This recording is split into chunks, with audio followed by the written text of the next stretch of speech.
روزے کے بارے میں جو سوال بہت زیادہ پوچھے جاتے ہیں، الٹی آ گئی ہے، ابکائی آ گئی ہے، اس سے روزہ تو نہیں ٹوٹا، انجیکشن لگانا ہے، چوٹ لگ گئی ہے، خون نکل گیا ہے، خون لگانا ہے، انہیلر لینا ہے، تو الٹی آنے سے روزہ نہیں ٹوٹتا۔ الٹی آنے سے روزہ اس وقت ٹوٹے گا جب دو شرطیں پائی جائیں گی۔ ایک یہ کہ الٹی منہ بھر کر ہو، بہت زیادہ، اور منہ بھر کر الٹی ہوئی اور آپ نے اس کو نگل لیا، تو نگلنے سے روزہ ٹوٹ جائے گا۔ دوسری شرط یہ ہے کہ الٹی منہ بھر کر ہو، خود سے نہ ہو بلکہ آپ نے جان بوجھ کر کی ہو، منہ بھر کر اچھی طرح سے ہو۔ منہ بھرنے کا مطلب یہ ہوتا ہے کہ اتنی زیادہ ہو کہ آپ اگر روکنا چاہیں تو وہ روک نہ سکیں، اس کو منہ بھر کے کہتے ہیں۔ ورنہ اب منہ ہر ایک کا جو ہے کیونکہ وہمی لوگ جو ہے نا، پھر وہ وہمی لوگ جو ہے نا وہ تنگ کرتے ہیں۔ وہمی کہتے ہیں اب مجھے پتہ ہی نہیں چل رہا کہ میرا منہ بھر کے ہوا ہے یا منہ تھوڑا ہوا ہے۔ تو بھائی اب منہ تو آپ کا اپنا ہے، میں تھوڑی پتہ لگا سکتا ہوں کہ آپ کا منہ بھرا ہے کہ نہیں بھرا۔ اس کا ایک فقہا نے ضابطہ بیان کیا ہے کہ اتنا کہ منہ میں روکنا اس کو ممکن نہ ہو۔ تو چھوٹی موٹی ابکائیاں آتی ہیں، چھوٹی موٹی الٹیاں آتی ہیں، یہ اگر نگل بھی لیں تو بھی روزہ نہیں ٹوٹتا۔ ابکائی آئی اور آپ واپس لے گئے تو نہیں ٹوٹتا۔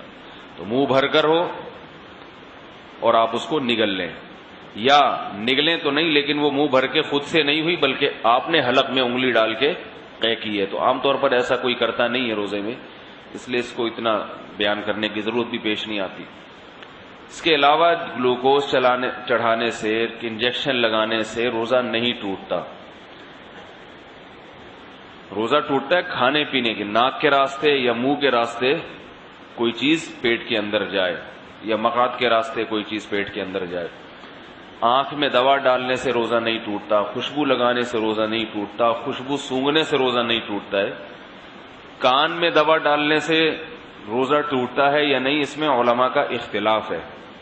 پہلے جو ہمارے فقہاء ہیں انہوں نے لکھا ہے کہ کان میں دوا ڈالنے سے روزہ ٹوٹ جاتا ہے۔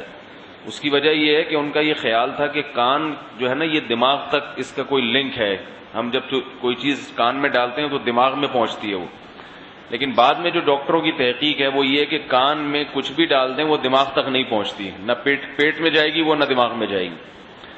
تو اس تحقیق کی وجہ سے علماء کی رائے بھی تبدیل ہوئی۔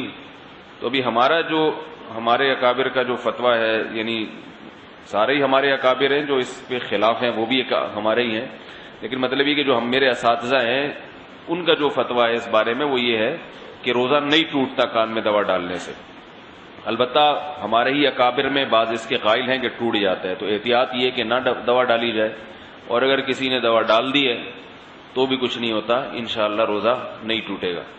آنکھ میں دوا ڈال دی اور اس کا اثر گلے میں محسوس ہوا تو بھی روزہ نہیں ٹوٹتا، سمجھ رہے بات کو؟ تو سر میں تیل لگانے سے روزہ نہیں ٹوٹتا، احتلام ہو جانے سے، نائٹ فال ہو جانے سے روزہ نہیں ٹوٹتا۔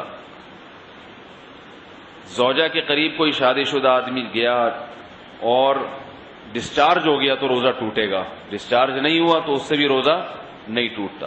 اور یاد رکھیں اگر اس نے ہم بستری کر لی تو پھر جو ہے روزہ بھی ٹوٹے گا اور 60 روزوں کا کفارہ بھی ہے اس کے اوپر۔ زوجہ سے ہم بستری بالکل حلال نہیں ہے روزے کی حالت میں، اور ویسے جان بوجھ کر روزے میں کھا لیا تو بھی روزہ ٹوٹے گا بھی، اور 60 روزوں کا کفارہ بھی ادا کرنا پڑے گا اس کو۔ تو رمضان میں کھانے کی اجازت نہیں ہے روزے کی حالت میں، روزہ ہی کیسا جس میں کھانے کی اجازت ہو، تو سزا بھی ملے گی، صرف روزہ نہیں ٹوٹے گا اس میں۔